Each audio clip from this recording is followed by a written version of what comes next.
I am 30 this November. You are still small in your 4th year.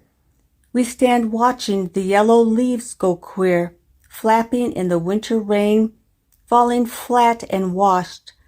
And I remember mostly the 3 autumns you did not live here.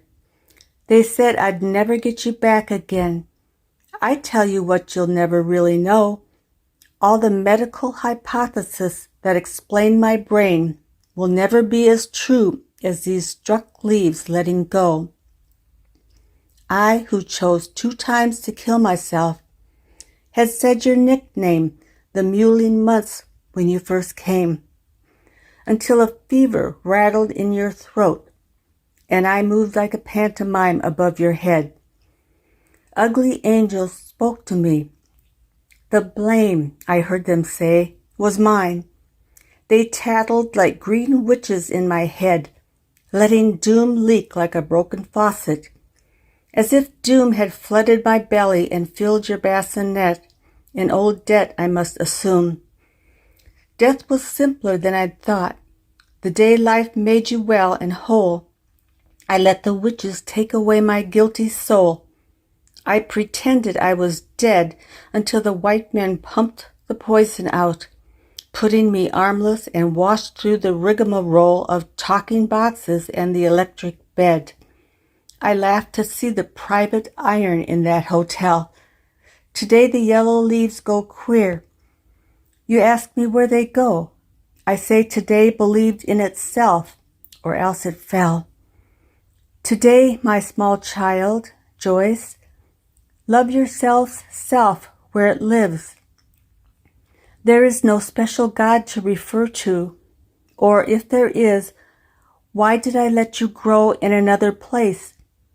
You did not know my voice when I came back to call. All the superlatives of tomorrow's white tree and mistletoe will not help you know the holidays you had to miss, the time I did not love myself. I visited your shoveled walks. You held my glove. There was new snow after this. They sent me letters with news of you, and I made moccasins that I would never use. When I grew well enough to tolerate myself, I lived with my mother. Too late to live with your mother, the witches said. But I didn't leave. I had my portrait done instead. Partway back from Bedlam, I came to my mother's house in Gloucester, Massachusetts. And this is how I came to catch at her. And this is how I lost her. I cannot forgive your suicide, my mother said. And she never could.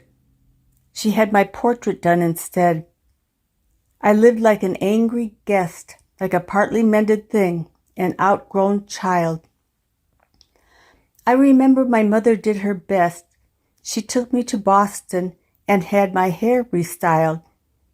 Your smile is like your mother's, the artist said. I didn't seem to care.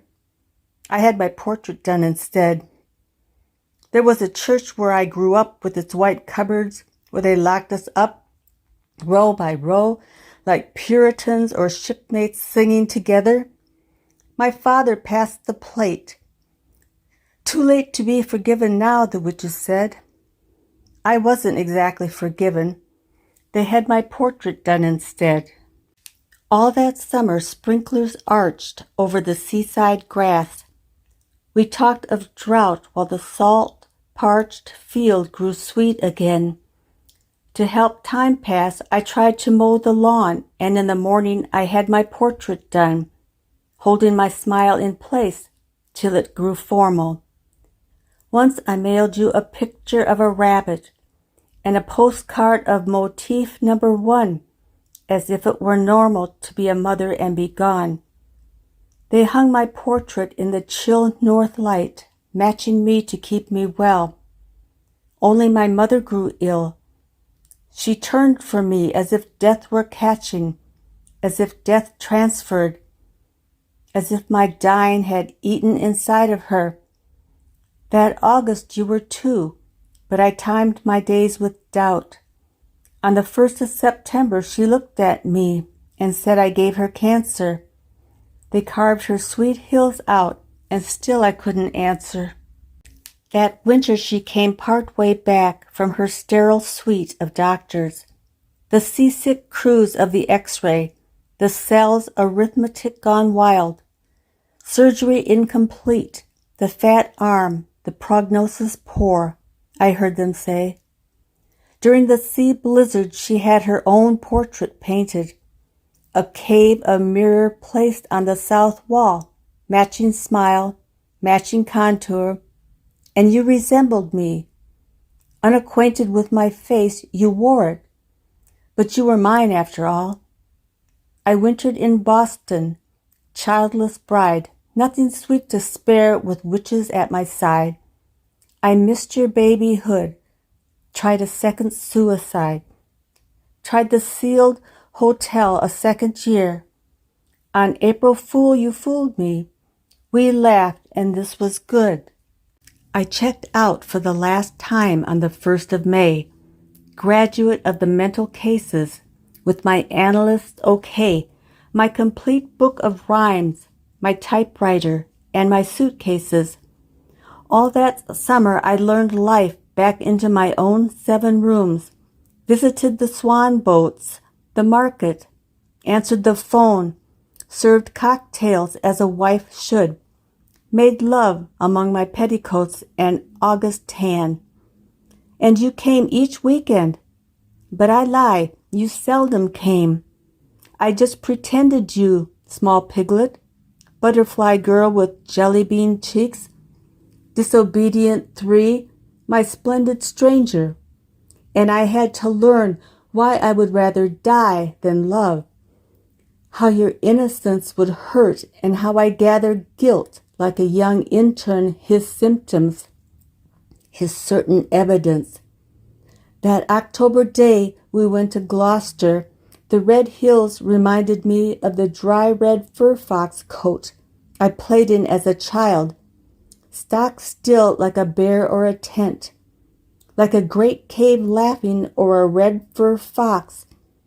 We drove past the hatchery, the hut that sells bait, past Pigeon Cove, past the yacht club, past Squall's Hill, to the house that waits still on the top of the sea, and 2 portraits hung on the opposite walls. In north light my smile is held in place. The shadow marks my bone.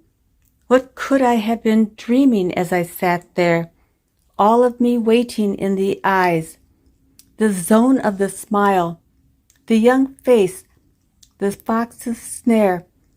In south light her smile is held in place, her cheeks wilting like a dry orchid, my mocking mirror, my overthrown love, my first image.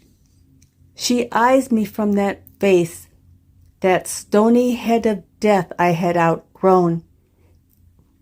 The artist caught us at the turning. We smiled in our canvas home before we chose our foreknown separate ways. The dry red fur fox coat was made for burning. I rot on the wall, my own Dorian Gray. And this was the cave of the mirror, that double woman who stares at herself as if she were petrified in time. 2 ladies sitting in umber chairs. You kissed your grandmother and she cried. I could not get you back except for weekends. You came each time clutching the picture of a rabbit that I had sent you. For the last time I unpack your things. We touch from habit. The first visit you asked my name. Now you stay for good. I will forget how we bumped away from each other like marionettes on strings. It wasn't the same as love, letting weekends contain us. You scrape your knee. You learn my name, wobbling up the sidewalk, calling and crying. You call me mother, and I remember my mother again, somewhere in greater Boston, dying. I remember we named you Joyce, so we could call you Joy. You came like an awkward guest that first time, all wrapped and moist and strange at my heavy breast. I needed you. I didn't want a boy, only a girl, a small milky mouse of a girl, already loved, already loud in the house of herself. We named you Joy. I, who was never quite sure about being a girl, needed another life, another image to remind me. And this was my worst guilt. You could not cure nor soothe it. I made you to find me.